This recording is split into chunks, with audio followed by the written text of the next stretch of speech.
पहले जितने भी हमारे साथी हैं उनको नए वर्ष की बहुत बहुत शुभकामनाएं। और शुरुआत करूंगा मैं राजौरी से। मेरी बहुत संवेदनाएं हैं उन परिवारों से जिन्होंने अपने खोए हैं। और टेररिज्म को हमारी पार्टी से बेहतर कोई नहीं जानता। एमएचए का डेटा है कि सबसे ज्यादा कार्यकर्ता और विधायक जिस पार्टी के शहीद हुए हैं वो नेशनल कॉन्फ्रेंस है। तो हमने सबसे पहले तिरंगा थामा था और आज तक थामा हुआ है मजबूती से। जो राजौरी में किलिंग्स हुई हैं उसके लिए जिम्मेवार कौन है? जब पिछले कुछ समय से राजौरी को आतंकवाद मुक्त घोषित किया गया था, तो अब क्या वजह है जो वहां पर टेररिज्म जो है दोबारा अपने पैर पसार रहा है? और वो कौन अधिकारी हैं जिनकी नालायकी की वजह से हमने वो इतनी महत्वपूर्ण जानें खोई? एक भय और खौफ का माहौल है आज। लोग आज घर से बाहर निकलने में डर रहे हैं। क्या ये है नया जम्मू कश्मीर? क्या ऐसा जम्मू कश्मीर भाजपा बनाना चाहती है जहां हर एक व्यक्ति जो है डर से भय से जिए? कश्मीरी पंडित जो है आज पैकेज एम्प्लॉय भाजपा दफ्तर के बाहर वो हड़ताल में बैठा हुआ है, कश्मीर नहीं जाना चाहता है। वो कहता है डर लगता है हमें मार देंगे। वो मरने से नहीं डरता। वो इतनी बात कह रहा है कि कोई ना कोई श्योरिटी तो दो। अगर हम मर गए, शहीद हो गए, तो हमारे बच्चों का क्या होगा, परिवार का क्या होगा? ये चाहता है बस। लेकिन आप वो भी करना नहीं चाहते। रिजर्व कैटेगरी एम्प्लॉय हैं, वो भी बैठे हुए हैं, उनको सुनने वाला कोई नहीं। 4 महीने सड़कों में बैठे हुए हैं। तो चल क्या रहा है जम्मू कश्मीर में? भाजपा चाहती क्या है? 370 एब्रोगेशन के बाद जो यहाँ के हालात बने हुए हैं, नौजवानों से पूछो, किसानों से पूछो, जवानों से पूछो, कितने मुश्किलों से उनकी जिंदगी बीत रही है। कोई पूछने वाला नहीं, कोई सुनने वाला नहीं। अटल बिहारी वाजपेयी जी बहुत सीनियर नेता थे, भाजपा के प्रधानमंत्री थे, मैं नमन करता हूं। और उनका कहना था कश्मीरियत, इंसानियत, जमहूरियत। कश्मीरियत तभी समझ सकते हो जब आप इंसानियत और जमहूरियत में विश्वास रखते हो। चुनाव आपने करवाने नहीं है और असंवैधानिक तरीके से आपने जो यहाँ विधानसभा भंग की थी, आपकी फैक्स मशीन खराब हो गई तो अभी तक खराब पड़ी हुई है। आपकी कौन सी ऐसी मशीन है जो ठीक है? भाजपा और केंद्र सरकार की कौन सी ऐसी मशीन है जो सही रूप से काम कर रही है? आज मैं एक नेशनल कॉन्फ्रेंस के कार्यकर्ता के आधार पर ये सवाल नहीं कर रहा, एक आम जम्मू कश्मीर के नागरिक की हैसियत सवाल कर रहा हूं कि कब तक ऐसा चलेगा?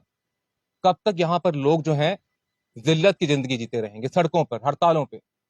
रहबर एक खेल के कल देखे आपने, जो प्रोटेस्ट चल रही थी, किस प्रकार से उन पर फोर्स का इस्तेमाल किया गया, औरतों को लाठियों से मारा गया। क्या ये जम्मू कश्मीर भाजपा देना चाहती थी?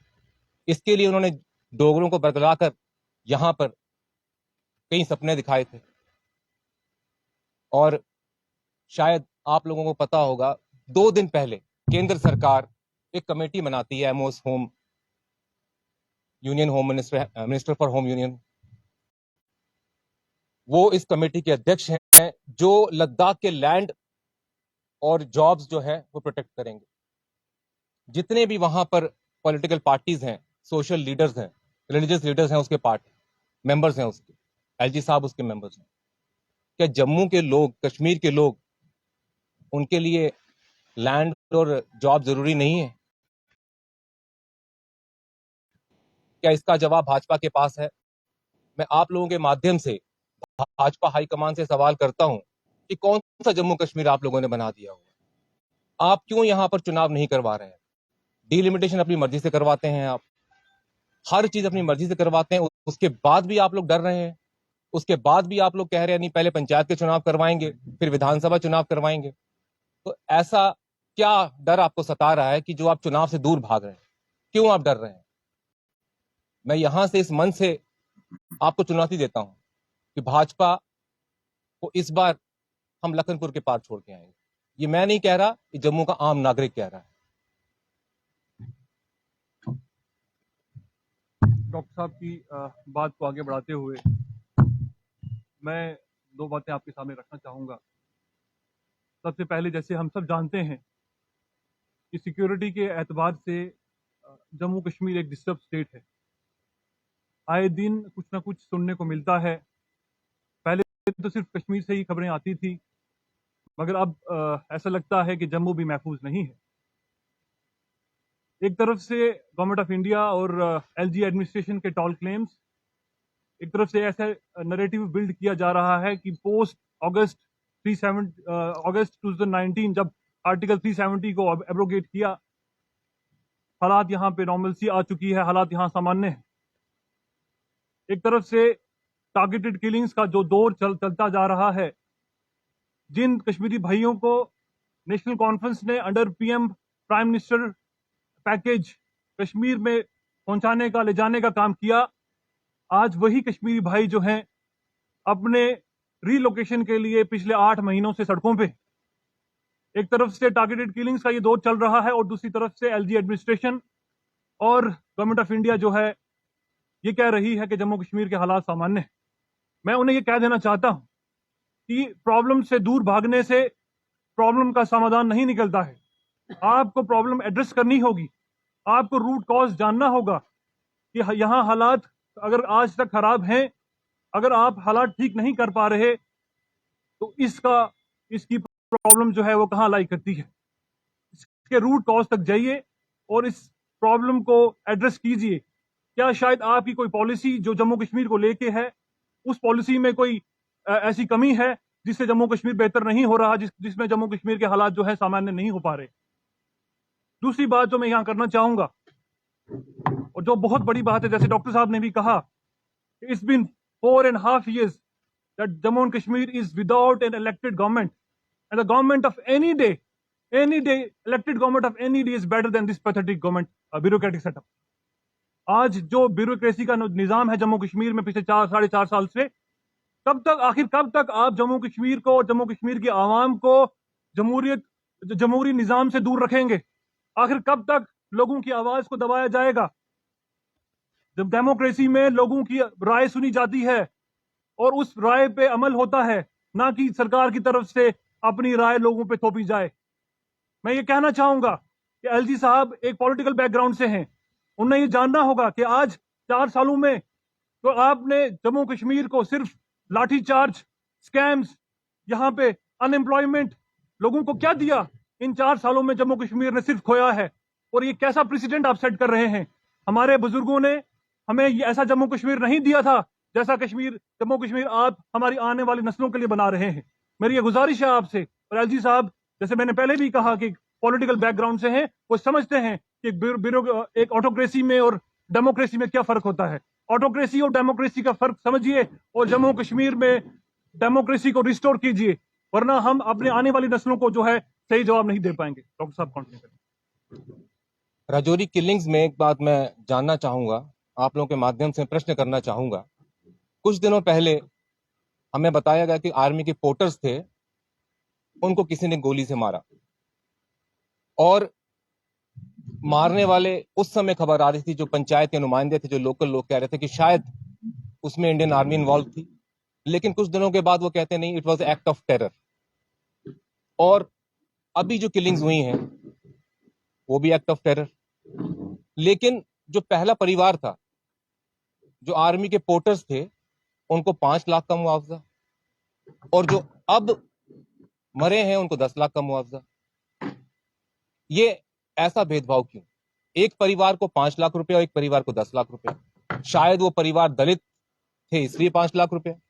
शायद मुझे लगता है कि गवर्नमेंट की कोई पॉलिसी है कि भाई जो जितना संपन्न होगा उसको ज्यादा पैसा मिलेगा। मरने वाला कोई भी हो, वो एक हिंदुस्तानी है, एक भारतीय है। तो जो भी अधिकारी ऐसे हैं जिनके निकम्मेपन की वजह से ये किलिंग्स हुई हैं, इन्फिल्ट्रेशन हुई हैं, उनको निलंबित किया जाना चाहिए। क्यों अभी तक उन अधिकारियों पे कोई कार्रवाई नहीं हो रही है जिनके कारण ये हत्याएं हुई? हमें बताया गया कि कुछ लोग पाकिस्तान से आए, हथियार लेकर आए, पहाड़ी से नीचे उतरे, एक घर में किलिंग्स होती हैं, फिर 100 मीटर नीचे आते हैं 2 किलिंग्स और होती हैं, 250 मीटर नीचे आते हैं 1 किलिंग और होती है, और वो चले जाते हैं, जंगलों में चले जाते हैं, और आज तक पकड़े नहीं जाते, वो गायब हो जाते हैं। और उसके बाद स्निफर डॉग्स आते हैं, आपका पूरा अमला आता है, एनएआई आती है, आपकी सारी एजेंसियां पहुंचती हैं, पूरे इलाके की छानबीन होती है। लेकिन ये कितना बड़ा मजाक होगा कि एक आईडी वो ढूंढ नहीं पाएंगे, एक आईडी। और जो 2 जाने गई हैं, तो जो बच्चे मारे गए हैं अगले दिन, वो किसकी वजह से मारे गए? Who is accountable for it? हम आप लोगों के माध्यम से सवाल करना चाहते हैं, उस पर कार्रवाई क्यों नहीं? आप क्यों उस अधिकारी को निलंबित नहीं कर रहे हैं जिनकी वजह से 2 बच्चे मारे गए? उनको उग्रवादियों ने नहीं मारा, उनको तो हमारे अपनों ने मारा है। और कौन ऐसे निकम्मे अधिकारी हैं जो अभी भी वहां बैठे हुए हैं और उनकी वजह से ना जाने कितने और लोग जो हैं अपनी जान गंवा सकते हैं? अकाउंटेबिलिटी तो होनी चाहिए। जो भी रिस्पॉन्सिबल हो, हमें पक्षपात नहीं करना है, कीमती जाने गई हैं यहां पर, और देश की सुरक्षा का सवाल है। और आपके माध्यम से मैं भाजपा को एक संदेश देना चाहता हूं कि जब बात भारत और भारतीय की आएगी ना, तो नेशनल कॉन्फ्रेंस विपक्ष नहीं है, वो पक्ष है आपका, वो साथ खड़े हैं आपके। कार्रवाई करिए, चलिए, क्या करना है? पीओके पे अटैक करना है, हम साथ खड़े हैं आपके। पाकिस्तान को मुंह तोड़ जवाब देना है, हम साथ खड़े हैं आपके, हम पीछे नहीं हट रहे हैं। लेकिन ये जाने कब तक जाएंगी? कब तक हमारे जो लोग हैं सड़कों पे बैठे रहेंगे? कब तक डरते रहेंगे हमारे लोग? क्यों कश्मीरी पंडित एम्प्लॉइज जो हैं जाना नहीं चाहते हैं? ये डर कब दूर करोगे? 56 इंच की छाती वाला प्रधानमंत्री है, इतनी बड़ी मेजोरिटी आज तक हिंदुस्तान में इंदिरा गांधी जी के बाद शायद मोदी जी को मिली है, और उसके बाद भी डर लगता है आपको? चाइना से डर लगता है आपको? पाकिस्तान से डर लगता है आपको? हमने सोचा था बहुत मजबूत प्रधानमंत्री है।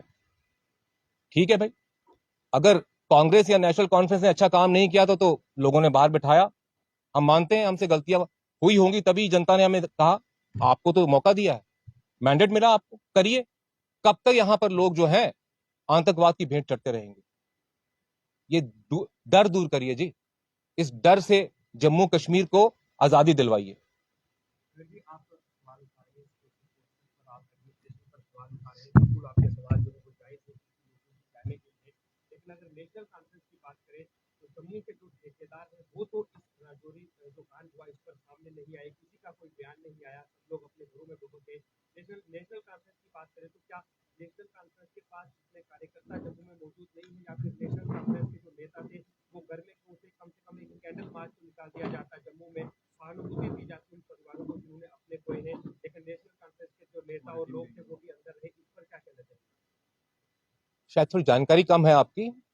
हमारे पार्टी के वरिष्ठ जो लोग थे वो स्वयं वहां पर गए, उपस्थित थे, अंदर गए, और प्रोविंशियल प्रेसिडेंट जो थे हमारे, जब जाने लगे तो कांग्रेस के कुछ जो नेता थे उनको रोका गया, तो इनको भी वहां पर रोका गया, हमें आगे जाने नहीं दिया। केवल वहां पर भाजपा को एंट्री थी, वहां पर केवल लाशों पे जो राजनीति होती है ना, शायद आपने वो सुना होगा, आपदा में अवसर।